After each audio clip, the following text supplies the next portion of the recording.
स्वागत है दोस्तों आपका अपने YouTube channel all type content में। आज के इस वीडियो में हम एक ऐसे टॉपिक पर बात करने जा रहे हैं जो सिर्फ इम्पोर्टेंट नहीं बल्कि बहुत ज्ञानवर्धक है। इस वीडियो को ध्यान से देखना क्योंकि इस वीडियो के साथ जानकारी और गहरी होती जाएगी। बिल्कुल। और आज हम जिस जानकारी का विश्लेषण करने वाले हैं वो किसी आम किताब में नहीं मिलेगी। सही कहा। आज हम बात कर रहे हैं भारत के भौगोलिक कंकाल की, मतलब उन 7 विशाल पर्वत श्रृंखलाओं की जिन्होंने हमारी जलवायु, हमारी नदियों और हमारे पूरे अस्तित्व का आकार तय किया है। ये सिर्फ नक्शे पर बनी लकीरें नहीं हैं, ये देश का पूरा सिस्टम चलाती हैं। रुको एक सेकंड। तुम इसको सिर्फ एक ऐतिहासिक ढांचे की तरह बता रहे हो, पर जो नया विश्लेषण मेरे सामने है ना, उसको देखकर मेरी तो नींद उड़ गई है। नींद उड़ गई? मतलब तुम उन पहाड़ों की बात कर रही हो ना जो सदियों से वहां खड़े हैं। इसमें इतना परेशान होने वाली क्या बात है? क्योंकि ये ढांचा अब एक बेहद गहरे संकट से गुजर रहा है। हमारा अस्तित्व जिन विशाल दीवारों पर टिका है वो अचानक से बदल रही हैं, और अगर हमने इनको ध्यान से नहीं समझा तो आगे जाके सब कुछ खत्म हो सकता है। ठीक है। तो एक इन्वेस्टिगेटिव एंगल से शुरू करते हैं। सबसे पहले उत्तर के दिग्गजों पर आते हैं, हिमालय और कराकोरम, जिसे लोग दुनिया की छत कहते हैं। पर एक मिनट, ये डेटा कह रहा है कि दुनिया की ये सबसे ऊंची पर्वतमाला सबसे युवा यानी यंगेस्ट है। हाँ, एग्जैक्टली, यही तो सबसे बड़ा पॉइंट है। पर ये तो वही बात हुई ना कि एक टीनेजर अचानक से इस कमरे में आए और सबसे विशाल और ताकतवर बन जाए। ऐसा कैसे संभव है कि जो सबसे नया है वही आकर इतना विशाल हो गया? देखो, इसको ऐसे समझो कि ये पहाड़ चुपचाप जमीन से नहीं निकले हैं। ये एक बहुत ही प्रचंड टक्कर का नतीजा है। एक ऐसी टक्कर जो करोड़ों साल पहले शुरू हुई थी और जो आज भी लगातार चल रही है। टक्कर? कैसी टक्कर? जरा इस विश्लेषण को थोड़ा आसान भाषा में समझाओ। असल में हमारी धरती के नीचे उबलता हुआ लावा है और उसके ऊपर टेक्टोनिक प्लेट्स तैर रही हैं। इंडियन प्लेट, जो एक विशाल जमीनी टुकड़ा है, वो तेजी से जाकर यूरेशियन प्लेट से भिड़ गया। और जब दो इतनी विशाल प्लेट्स ऐसे आपस में टकराएंगी तो उनके बीच का हिस्सा उस जबरदस्त दबाव से ऊपर की तरफ उठने लगेगा। सही पकड़ा ना मैंने? बिल्कुल सही। और वो दबाव इतना मैसिव था कि उसने 2400 किलोमीटर लंबी एक प्राकृतिक दीवार खड़ी कर दी। और पता है सबसे हैरानी वाली बात क्या है? ये पहाड़ आज भी हर साल थोड़ा थोड़ा ऊपर उठ रहे हैं क्योंकि वो टक्कर अभी भी चल रही है। वाओ!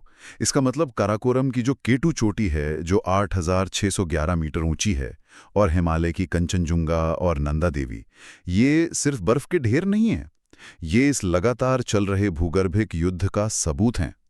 नंदा देवी, जो गढ़वाल हिमालय में 7816 मीटर पर खड़ी है, वो तो लिटरली इस टक्कर का रिजल्ट है। हाँ, और अगर ये युवा पहाड़ वहां नहीं होते ना, तो साइबेरिया से आने वाली ठंडी हवाएं उत्तर भारत को एक बर्फीला बंजर इलाका बना देती। ये दीवार एक बहुत बड़ी लाइफ सेवर है। Point noted. लेकिन अब इस विश्लेषण में एक अजीब सा मोड़ आता है। जब मैं उत्तर से निकलकर पश्चिम की तरफ देखता हूँ, गुजरात और राजस्थान वाले हिस्से में, तो मुझे यहाँ अरावली दिखती है, और इसका डेटा तो हिमालय से बिल्कुल ही उल्टा है। अरावली की कहानी पूरी तरह से अलग है। ये एक ऐसी एंशिएंट शील्ड है, एक ऐसी ढाल जिसके बारे में लोग बहुत कम जानते हैं। ढाल? मुझे तो ये विश्लेषण में किसी थके हुए घिस चुके पहाड़ की तरह लग रही है। यहाँ लिखा है कि ये आर्कियन युग यानी प्री कैम्ब्रियन एरा के अवशेष हैं। मतलब ये कब की बात हो रही है? प्री कैम्ब्रियन एरा का मतलब है जब धरती पर कोई जानवर या पेड़ पौधे थे ही नहीं, सिर्फ सिंगल सेल बैक्टीरिया थे। सोचो, अरावली तब से यहाँ खड़ी है। ये दुनिया की सबसे पुरानी पर्वतमालाओं में से एक है। सन्नाटा कर देने वाली बात है ये। मतलब जब हिमालय का वजूद दिमाग में भी नहीं था, तब से अरावली खड़ी है। पर आज इसका हाल देखो। गुजरात के पालनपुर से लेकर दिल्ली तक 800 किलोमीटर का विस्तार है, लेकिन इसकी सबसे ऊंची चोटी गुरु शिखर सिर्फ 1722 मीटर की है। ये इतनी घिस क्यों गई? क्योंकि इसने वक्त की सबसे लंबी मार झेली है। हवा, बारिश और मौसम ने इसको करोड़ों सालों तक घिसा है। पर तुम इसकी ऊंचाई पर मत जाओ। इसकी असल ताकत इसकी 800 किलोमीटर लंबी दीवार होने में है। एक सेकंड में नक्शे पर देखता हूं। हाँ, अरे हाँ, ये ढाल ठीक थार मरुस्थल के आगे खड़ी है। अगर अरावली नहीं होती तो रेगिस्तान की रेत हवा में उड़ उड़कर पूरे उत्तर भारत और दिल्ली को निगल चुकी होती। एग्जैक्टली। इसने एक पूरे रेगिस्तान को रोक कर रखा है। पर आज हम इस विशाल दीवार के साथ क्या कर रहे हैं, इसका विश्लेषण आगे चलकर तुम्हें पूरी तरह हिला देगा। वहां आएंगे, बिल्कुल आएंगे, पर पहले इस इन्वेस्टिगेशन को भारत के ठीक बीचों बीच ले चलते हैं। मध्य भारत। यहाँ विंध्या और सतपुरा का जिक्र है। इन्होंने तो उत्तर और दक्षिण भारत को सदियों तक अलग रखा है ना। हाँ, इतिहास में ये एक ऐसी भूल भुलैया थी जिसे पार करना लगभग नामुमकिन था, पर उससे भी बड़ा राज इनके बीच में छिपा है। जरा ध्यान से देखो। मैं देख रहा हूँ डेटा में, इन दोनों पर्वतमालाओं के बीच एक बहुत बड़ी दरार है, एक रिफ्ट वैली। ये कोई आम घाटी नहीं लग रही, ये किसी गहरे घाव जैसी है। ऐसा लग रहा है भारत के सीने पर किसी ने जमीन को स्ट्रेच कर दिया हो। ये आखिर बनी कैसे? यही तो, ये कोई पानी से कटी हुई घाटी नहीं है। एक रिफ्ट वैली तब बनती है जब जमीन के नीचे की प्लेट्स एक दूसरे से टकराने की बजाय एक दूसरे से दूर जाने लगती हैं। जमीन स्ट्रेच होती है और टेंशन से बीच का हिस्सा नीचे धंस जाता है। तो इस खिंचाव का असर वहां के भूगोल पर क्या पड़ता है? असर ये पड़ता है कि पूरे देश के भूगोल का नियम ही उलट जाता है। आमतौर पर सभी नदियां पूर्व की तरफ बहती हैं, बे ऑफ बंगाल में, लेकिन इस धसाव की वजह से जो ढलान बना, उसकी वजह से नर्मदा और तापी नदियां उल्टा बहती हैं। उल्टा बहती हैं? मतलब पश्चिम की ओर अरब सागर में। बिल्कुल। और इन्हीं के ठीक दक्षिण में खड़ी है सतपुरा श्रृंखला, जिसे 7 पहाड़ों की चेन कहा जाता है। इसकी सबसे ऊंची चोटी धूपगढ़ है, करीब 1350 मीटर, जो महादेव पहाड़ियों में है। ये डेटा वाकई अनोखा है। अब इस इन्वेस्टिगेशन को थोड़ा और दक्षिण की तरफ बढ़ाते हैं। मानसून के द्वारपाल, पश्चिमी घाट और पूर्वी घाट, इनका कंपैरेटिव एनालिसिस काफी इंटरेस्टिंग लग रहा है। पश्चिमी घाट को हल्के में मत लेना। ये 1600 किलोमीटर लंबी एक कंटिन्यूअस श्रृंखला है, एक ऐसी अटूट दीवार जो दक्षिण पश्चिमी मॉनसून को रोककर भारी बारिश करवाती है। हाँ, और जहां तक मैं देख पा रहा हूं, ये एक यूनेस्को विश्व धरोहर भी है और ग्लोबल बायोडाइवर्सिटी हॉटस्पॉट भी। इसकी सबसे ऊंची चोटी अनामुदी बताई गई है, जो 2695 मीटर की है। लेकिन यहां मेरा एक डाउट है। कैसा डाउट? एक तरफ तुम कह रही हो पश्चिमी घाट एक सॉलिड कंटिन्यूअस दीवार है, पर जब मैं पूर्वी घाट का डेटा देखता हूं तो यह पूरी तरह से खंडित है, मतलब एकदम फ्रैगमेंटेड। महानदी, गोदावरी और कृष्णा जैसी बड़ी नदियों ने इसको जगह जगह से बुरी तरह काट दिया है। ऐसा भेदभाव क्यों? भेदभाव नहीं है, ये टाइम और प्रकृति का खेल है। देखो, पूर्वी घाट एज में बहुत पुराना है और करोड़ों सालों तक नदियों का पानी लगातार बहाव से ठोस पहाड़ों को काट काट कर रास्ते बना लेता है। अच्छा, तो क्योंकि ये इतना ज्यादा इरोडेड या घिस चुका है और मॉनसून हवाओं के समानांतर है, इसलिए इसका बारिश पर उतना असर नहीं होता जितना पश्चिमी घाट का होता है। एग्जैक्टली। हवाएं इसके टुकड़ों के बीच से आराम से निकल जाती हैं।